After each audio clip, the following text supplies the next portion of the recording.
Hideo Kojima. What's the first thing that comes to mind when you hear that name? If you search Kojima's name on Google, there's a 10 to 1 chance that you will stumble across incandescent praise of his older efforts. Even his newer games, which got critiqued, and rightfully so, are getting glowing reviews nowadays by eternally online hobos who have no taste in video games or anything else for that matter. So, what's the truth? Were Kojima games really the unmatched paragons of game design? Welcome, boys and girls. This is the Arcade Lounge.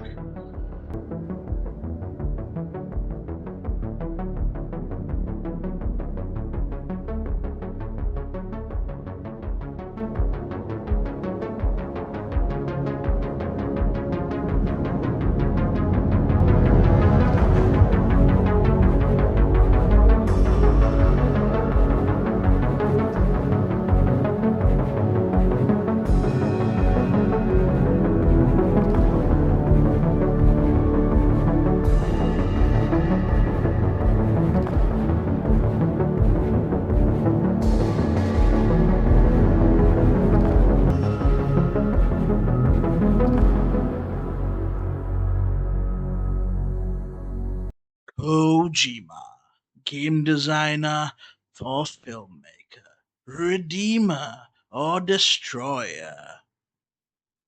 That's the question we'll be asking today. If you inquire the internet about it, every Reddit dwelling aspie within a 1,000-mile radius will wake up from their slumber just to tout that man's genius and sing hour-long arpeggios of how peerless and incomparable he is in his craft. Luckily, I'm not one of them. Let's look at Kojima's projects one by one and decide for ourselves.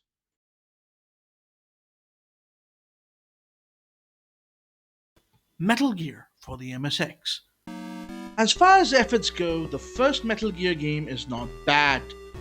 Bear in mind, stealth games are in its infancy, and even though Kojima wasn't the first to create the first stealth game, mixing Castle Wolfenstein and a cult classic movie like Escape from New York creates a somewhat unique setting.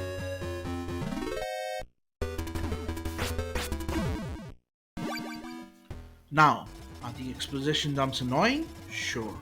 Are the villains one note? Yes. Have there been better stealth games in or around the time that Metal Gear released? Yes. Just a few years later, a game called Rescue the Embassy Mission on the NES came out. It's a much more advanced, faster paced, and interesting take on the genre, and no one remembers it. But Metal Gear is a promising start. You can only go up from here.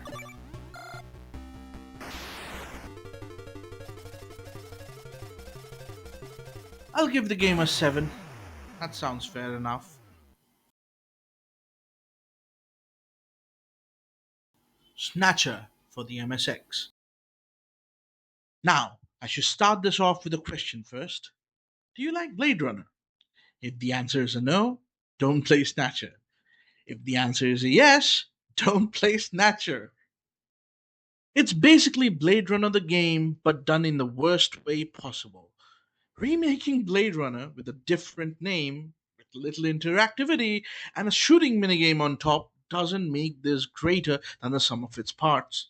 The objective clearly was to make a point and click adventure game, like Dragon Slayer. What Kojima made instead was a movie that can very easily be played on a Commodore 64 or a DVD player because the game has no branching paths or creative death animations or alternate paths or endings. I'll give the game a 3.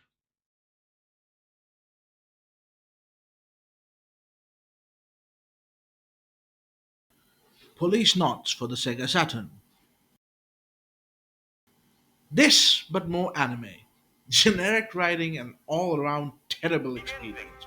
With the same minigames which were recycled straight from the previous game. This one deserves a 2. It definitely deserves a 2. No more, no less.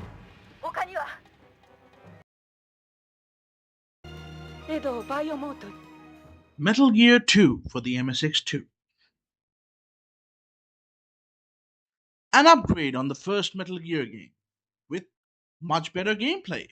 But it's dragged down by the same returning exposition dumps and in game cutscenes that are more annoying than exciting.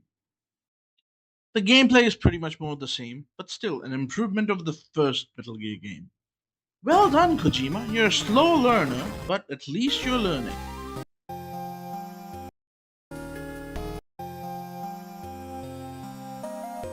Score 6.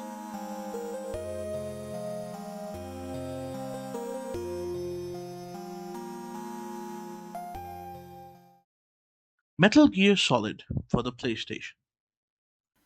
It's the start of a new millennia, and finally, Kojima releases his crowning masterpiece of the time. With stealth segments so rudimentary and easy that the entire game can be played just by looking at the radar. The VFX, character models, and music are all window dressing. Also, keep in mind that Tenchu Stealth Assassins released a few months prior to this and reinvented the entire stealth genre in 3D, no less. Tenchu Stealth Assassins created a lighting based stealth mechanic, which would be perfected by Thief 1 later down the line, and even further on, it will be perfected by Splinter Cell. But what's the most unique thing about MGS1? Well, it's the old tried and true Kojima classic game design. Focus more on the story than the gameplay. And Kojima stories are just flagrant exposition dumps, with some cool anime moments happening from time to time. But does the story make any sense? No. It's just a Tom Clancy novel. If it was written by an Alan Moore fanboy.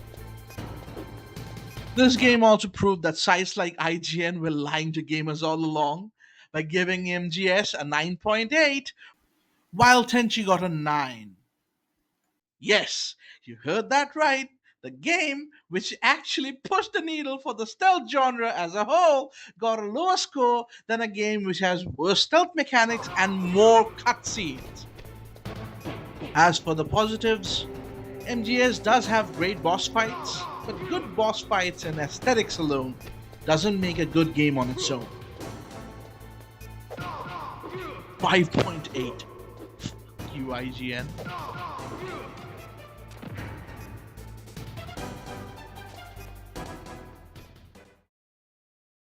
Metal Gear Solid 2 for the PlayStation 2.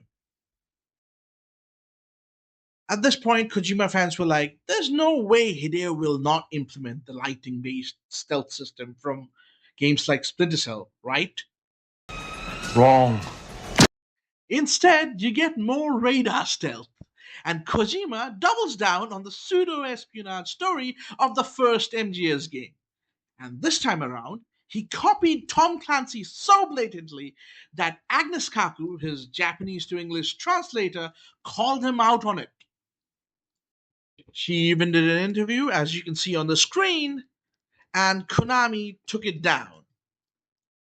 Metal Gear Solid 2's gameplay is basically the same as MGS1, just with more boring cutscenes. And this time, even the boss fights are bad. MGS2 gets a 4.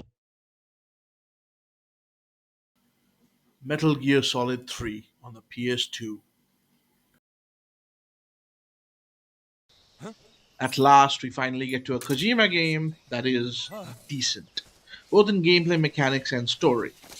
The main meat of this MGS game revolves around the camo index, which in game translates to an outfit that matches the ground or tree or obstacle you're sticking to.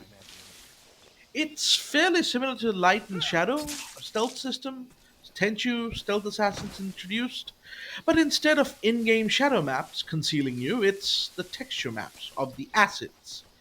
It's not as revolutionary or as advanced of a system as lighting based stealth system, but the mechanic works, and it works well. The rest of the game is an overall improvement too. MGS3 has a nice arcadey survival mechanic that's more interesting than the stealth system it has. It's a shame that most of the boss fights aren't as interesting as the end or the final boss fight. It's also a shame that this decent enough story gets completely derailed by Eva's exposition dump at the end, which I'm pretty sure Kojima wrote himself. I'll try to summarize Eva's monologue in a sentence. The boss was not the villain. American government was the villain all along. Wait, what? Really? If the boss wasn't the villain, then why did she bring the Davy Crockett missile launcher with her in the beginning of the game? She gifted it to Vol'jin. Ah, your poo-poo head will never get Kojima's genius. The boss didn't know Vol'jin was gonna fire that nuke. Thanks for reminding me. She brought a live nuke with her, didn't she? The boss, the greatest soldier of all time in American history, the mother of American special forces, couldn't guess that Vol'jin, who was a known psychopath and a murderer, would fire the nuke that she gifted to him. Women.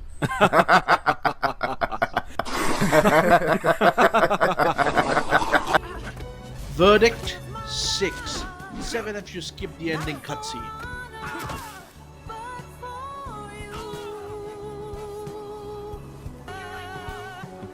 Someday you go through the rain, and someday you're free from. Metal Gear Solid 4 for the PS3. A game that's more of an 18-hour long movie than a game. But what about the story? Kojima's writing was perfected on this game. He warned us about the rise of AI and fake news. What? AI? Fake news? Okay, first of all, it kind of proves that how much Kojima fans know about the real world. And second, the AI in the game, the Patriots, is anything but AI. The Patriots is the thing that keeps the wars going and the cogs of war turning in a repeatable pattern. That's an algorithm, folks. Hence, not an AI. As for the fake news bit, that's just a straight up lie. Because in the start of the game, you see news channels glorifying and advertising for wars. I don't know about you, but I haven't seen any proxy wars going on in the world recently, or in recent history for that fact. Especially small scale wars that generate income and keep happening consistently without any resolution or decisive victory, but you keep living in your fantasy land. Who am I to judge? As for the gameplay, it's a little bit of an improvement over MGS3. It's much more dynamic for one. The camo index is pretty snappy and it happens like instantaneously. But it's nothing special. They even took out the survival mechanic. You know, one of the most enjoyable things about MGS3 is the survival mechanic. That's completely gone from MGS4. For the gameplay, I give it a 4. It's generous enough.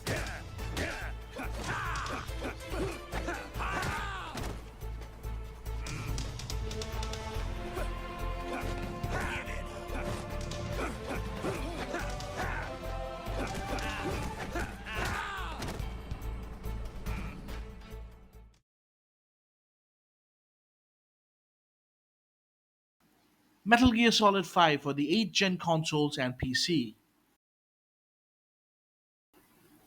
Finally, Kojima gets a clue and implements the light and shadow based stealth system to his Metal Gear Solid series. The lighting based stealth system further complements the older MGS game's camo index stealth, which is also in the game. The result? A stealth system that's not just advanced, but outright amazing. But a good stealth system can only go so far when your game's level design and NPC AI behavior eats a fat one. The story is also nothing special, and Kiefer Sutherland's voice, even though an improvement from the original, can't save this game. Verdict 6. Roger that.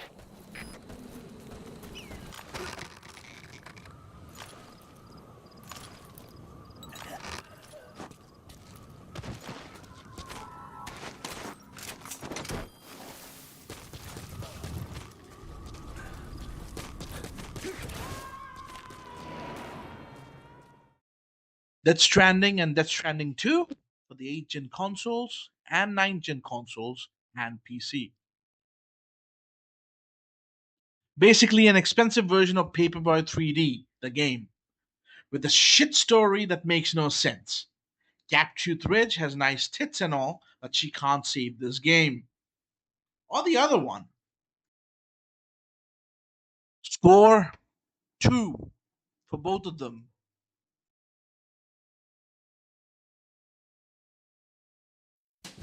Recently, I've heard a lot of talk from people or skinwalkers who identify as people comparing Kojima to be the gaming equivalent of Spielberg or Hitchcock. Yes, I've heard those arguments only on Reddit, but hey, here's the thing.